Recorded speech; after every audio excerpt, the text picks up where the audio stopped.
क्या होना था वो तो भंग हो ही गया। और जब मल्ल युद्ध का कराया तो दूसरे दिन इनके पास बुलावा गया कि आज कुश्ती दंगल है, आप लोग पहलवान हो, आओ हमारे मल्लों से युद्ध करो। जब ये वहां पहुंचे तो सामने दरवाजे पर खड़ा कर दिया हाथी को, कोवलिया पीड़ हाथी को, कोवलिया पीड़ हाथी को खड़ा कर दिया। अब वो उसको दारू पिला दी, वो नशे में धुत, अब वो इनकी तरफ लड़का। तो यहां तो ये लिखा हुआ है कि भगवान कृष्ण ने उसके पैर को पकड़ा और उसको ऐसे उठाया और घुमा करके पृथ्वी पर पटक दिया।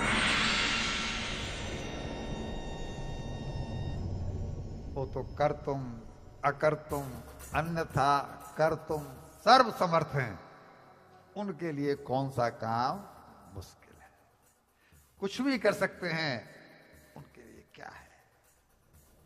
और जब अंदर गए तो वहां पर चारूर, मुस्तक, सल, तोसल इन पहलवानों को चैलेंज किया कि आओ हमसे कुश्ती लड़ो। इन्होंने कहा भाई तुम इतने बड़े बड़े पहलवान हो, तुमसे हमारी कुश्ती का क्या जोड़, हम तो बालक हैं, देखो हमारी उम्र। वो कहते हो तुम मुझे मूर्ख नहीं बना सकते।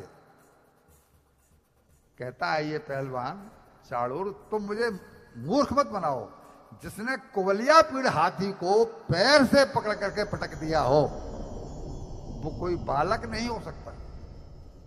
मुझसे युद्ध करो। और किसी भी क्षत्रिय को जिस समय कोई चैलेंज करता है तो क्षत्रिय भी चैलेंज को नकारता नहीं। भगवान कृष्ण ने, बलराम ने, दोनों ने उनके चैलेंज को स्वीकार किया, चुनौती स्वीकार की और इनमें मल्ल युद्ध हुआ। और एक दूसरे देव तो इन्होंने सबको एक एक करके धीमे धीमे धीमे धीमे जो बाकी बचे खुचे थे वो वैसे ही डर के मारे वहां से। अब जब कंस ऊंचे आसन पर बैठा था, अब जब उसने ये देखा कि अब तो मेरा कोई रक्षक नहीं है, तो चिल्लाने लगा अपने दैत्यों के लिए कि पकड़ो इनको बालकों को, नंद बाबा को भी कैद कर लो, मेरे पिता को भी कैद कर लो, यह भी इनसे मिला हुआ है।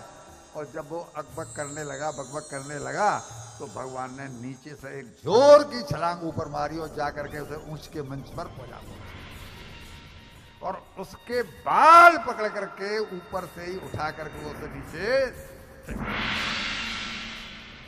और फेंकते ही अपने शरीर को इतना ज्यादा भारी किया कि जो उसकी छाती पर कूदे तो सारी उसकी हड्डी पसी टूट गई, उसी समय उसके प्राण भी।